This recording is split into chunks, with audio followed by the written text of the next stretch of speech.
এই পুলিশকে অবশ্যই রাষ্ট্রের পুলিশ হতে হবে, কোনো সরকারের পুলিশ না। আমার একটাই স্লোগান, আমার যদি কোনো সুযোগ থাকে, এবং আপনাদের মাধ্যমে আমি শুধু বলতে চাই, পুলিশকে রাষ্ট্রের পুলিশ বাহিনীতে পরিণত করুন। 2009 সালে আমি বসুন্ধরার যে কথাটি আমাদের ব্যারিস্টার সারোয়ার সাহেব বললেন, সাব্বির হত্যা মামলার আমি তদারককারী অফিসার ছিলাম, এবং আমি সকল রক্তচক্ষু উপেক্ষা করে আমি বসুন্ধরার বিরুদ্ধে আমি চার্জশিট দিয়েছিলাম। আনফর্চুনেটলি 2008 সালে চার্জশিট, 2010 সালে এসে কোর্ট থেকে সবাই খালাস পেয়ে গেল। এরপরে আমার প্রবলেমটা শুরু হলো, আমি সিআইডি থেকে পোস্টিং হলো, পোস্টিং হওয়ার পর একটা পর্যায়ে যে আমি এয়ারপোর্টের দায়িত্বে, এপিবিএনের দায়িত্বে থাকলাম। থাকার পর আমাদের জেনারেল সরওয়ার্দী স্যার এখানে আছেন, তখন সেনাপ্রধান ছিলেন আইকেবি ইকবাল করিম ভুইয়া। তো তখন কোনো একটা সময় আস্তে আস্তে এজিটেটেড হচ্ছে আর কি প্রফেসর ইউনূসের বিরুদ্ধে। তো আমি স্যার, আমার কেন যেন ভালো মানুষদের প্রতি আমার একটা নিজস্ব একটা থাকে যে তাদেরকে সাহায্য করতে। তো আমি এয়ারপোর্টে দায়িত্ব থাকার সময় আমি হন্তদন্ত হয়ে স্যারের নাম্বার জোগাড় করে আমি স্যারকে যে স্যার তখন বিদেশে যাচ্ছিল, আমি কানে যে বললাম, স্যার আপনার এরকম একটু প্রবলেম হচ্ছে, তো আপনি স্যার একটু দেখে শুনে চলেন। তো আমার পাশে এই প্রফেসর ইউনূসের পিএস, সাবেক পিএস আমাদের তানভীর ভাইও আছে, ইচ্ছা করলে আপনারা তার সাথে জিনিসটা জেনে নিতে পারেন। তো তানভীর ভাইকে আমি তখন খুঁজে পাইলাম, আমি বললাম স্যারকে জানান ইমিডিয়েটলি। তো যাও, তখন থেকে স্যারের সাথে আমার একটা মোটামুটি পরিচয়। তো এইভাবে করে মেনটেন করতেছি। তারপর হঠাৎ করে একদিন দেখলাম 1 বছর পরে আমাকে বদলি করে দেওয়া হলো খুলনাতে, এবং ওখানে বলে দেওয়া হলো যে আমি যেন কোনো চেয়ার না পাই। তো তখন সাইমultaneously আমাকে কেএমপিতে যে আমাকে রায়টে পোস্টিং দেওয়া হলো। এখানেই শেষ না, এরপরে রায়টে পোস্টিং হলো। আমি তখন দেখলাম যে আমাকে বিভিন্ন রকম অত্যাচার শুরু হচ্ছে। তো তখন আমি একটা বুদ্ধি করলাম কি করা যায়। তো তখন আমি আমাদের এই আইকেবি স্যারের কাছ থেকে একটু বলে, স্যার আমাকে একটু বাঁচান। তো স্যার বোধহয় একটা ফোন করে দিল। আমি তখন একটা স্টাডি লিভে 1 বছরের জন্য নর্থ সাউথ ইউনিভার্সিটিতে মাস্টার্স করার জন্য আমি হলাম। তো 1 বছর পরে আমি আবার যে খুলনাতে যোগদান করি। তো আমি আশা করতেছিলাম যে আমার বড় কিছু হয়তো হতে পারে। তো তারপরে খুলনা থেকে হঠাৎ করে 2 বছর পরে উইথড্র হলাম। উইথড্র হওয়ার পরে আমাকে নৌ পুলিশে দিল ঢাকাতে বদলি। হওয়ার পরে এখানে আসার পরে হঠাৎ করে একদিন পাতলা কাগজ পাইলাম যে আমি ওএসডি 2017 সালে। এই কদিন এরকমই। আচ্ছা, ওএসডির কারণটা কি? ওএসডি হওয়ার কারণ হলো, আমার খুলনা থেকে যখন আমার নৌ পুলিশে পোস্টিং হলো, তো ওখানে নৌ পুলিশের একটা নতুন ডিপার্টমেন্ট। তো সারা বাংলাদেশে বিভিন্ন ফাইটার এগুলো করতে হবে, মানে আমরা এস্টাবলিশ করতেছিলাম। তো হঠাৎ করে আপনারা যারা মানে আছেন তারা মানে আমার কথা সত্যতা যাচাই করতে পারেন, সমস্যা নাই। নুরুদ্দিন অপু ভাই আমার গাড়িতে উনি একটা লিভ নিয়েছিল, অর্থাৎ ঢাকা থেকে আমি যশোর যাচ্ছিলাম, আমার ওখানে একটা ছিল আর কি ফাঁড়ি উদ্বোধনের জন্য। আমাদের অ্যাক্টিং চেয়ারম্যানের প্রাইভেট সেক্রেটারি নুরুদ্দিন অপু ভাই বলেছে তোমার গাড়িতে যাই। আমার আগে পূর্ব পরিচিত, আমি ইন গুড ফেথ তাকে আমার গাড়িতে, সরকারি গাড়িতে উঠায় আমি যশোর পর্যন্ত লিভ দিয়েছি। তো তার 2 দিনের পরে আমি দেখি কি আমার মোটামুটি লাভ লেটার, আমি ওএসডি। তো যেটা হচ্ছে সেটা হলো এই যে আমি এরকম অনেক ভুক্তভোগী আছে।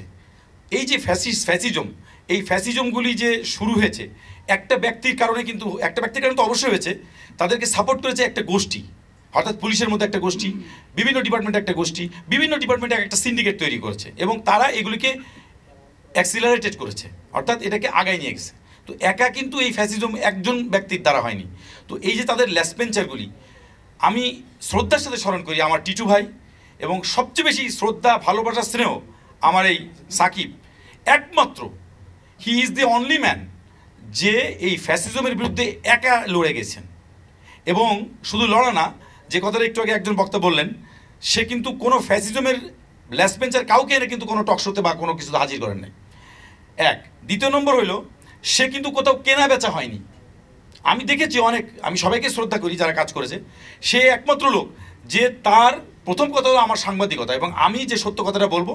এবং টিটু ভাই পেছনে ব্যাকগ্রাউন্ডে তাকে, এই টিমটা এত বড় স্ট্রং টিম ছিল যে টিটু ভাই পেছনে ছিল, ও সামনে থেকে স্পিচ ও বলতো, এবং ওর উপস্থাপনা দেখেন, আমরা তো এত সুন্দরভাবে কথা বলতে পারি না। মজার কাহিনী হইল যে ছাত্র আন্দোলন যখন শুরু হয়, তখন আমি সৌদি আরবে হজ করতে গেছি আমার মাকে নিয়ে। তো আমি যখন ছাত্র আন্দোলন শুরু হয়ে গেল, তখন কিন্তু ফ্লাইট বন্ধ। তো আমি কি করব, আমার আমেরিকান ভিসা ছিল। তো আমার এই টিকিট কাটলাম, বললো যে ঠিক আছে আপনি আমেরিকা ঘুরে যেতে হবে, আপনাকে এখান থেকে কোনো ফ্লাইট সৌদি আরব থেকে যাবে না। তো আমি গালফ এয়ারে করে আমি তখন ওকে ফোন করলাম যে আমি তো এই বিপদে পড়ে গেছি, আমার তো ছুটি শেষ হয়ে যাচ্ছে, মানে ছুটি মানে নর্মাল, আমি তো আর যাইতে হবে। তখন বলছে আপনি আমার এখানে চলে আসেন। তো চলে আসলাম। চলে যাওয়ার পরে 28 তারিখ হলো, তারপরে আমি 28 তারিখ ফ্লাইটে আমি নামলাম। নেমে আল্লাহর রহমতে আমি ওই নামার পরপরই আমার মোবাইলটা আমি রেড, মানে হোয়াটসঅ্যাপে রেড করছি, বিকজ অফ ছাত্র আন্দোলনের প্রতি শ্রদ্ধা রেখে। উইদিন 5 মিনিটস আমাকে ফোন করেছে কোনো একটা জায়গা থেকে, বলে যে আপনি অ্যারেস্ট হবেন, কারণ আপনার এটা তো আপনার রেড কেন করছেন। তো আমাকে খুব ধমকা তুমি কি হলো, আমি একটু ভয় পেলাম। আমি ভয় পেয়ে আমি সাকিবকে ফোন দিলাম যে সাকিব এই অবস্থা। বলেছে না আপনি তাহলে আপাতত একটু আবার আগের মতো হয়ে যান, রেড করার দরকার নেই। তারপরে আমি এই করলাম। তো আমার মনের ভিতরে আমি তখন ইতিমধ্যে আমি বাসায় এসে দেখি যে আমার বাচ্চা 2জন অলরেডি নেমে গেছে রাস্তায়, নেমে গেছে, তারা ইংলিশ মিডিয়ামের ছাত্রী নেমে গেছে। তো আমি বললাম যে যা থাকে কপালে, আমি পরে আবার ওটা রেড করে দিলাম। এবং আপনাদের দোয়ায় আমি এটা গর্বিত যে আমি ছাত্র আন্দোলনে সরাসরি যোগ দিয়েছি। এবং আমার ভিডিও ফুটেজ যারা দেখেছেন যমুনা টিভিতে, আপনারা এখনও আছে, আপনারা দেখেন আমি ছাত্রদেরকে নিয়ে আমি স্পিচ দিয়েছি, চাকরি থাকুক যা হয় হোক, জেলে গেলে যাব। আমি সাকিব তখন আমাকে একটা টেক্সট দিল যে আপনার এই সাহসিকতা আমি খুবই ভালো লাগছে আমার। তো সাকিবের যে গুণটা সেটা হলো সাকিব মানুষকে চিনে এবং মানুষকে প্রমোট করতে জানে। আর টিটু ভাইয়ের গুণটা হলো টিটু ভাই হলো সাকিবকে কীভাবে প্যাট্রোনাইজ করা যায় সেভাবে সামনে আগায় দিচ্ছে। এই যে টিমটা, আমি বিশ্বাস করি এই টিম যদি সঠিকভাবে এই টিমটা থাকে, তাহলে আমরা এই যে বর্তমান সরকার, নির্বাচিত সরকার, যে সরকারই আসুক না কেন, আর পেছনের দিকে আমাদের যেতে হবে না।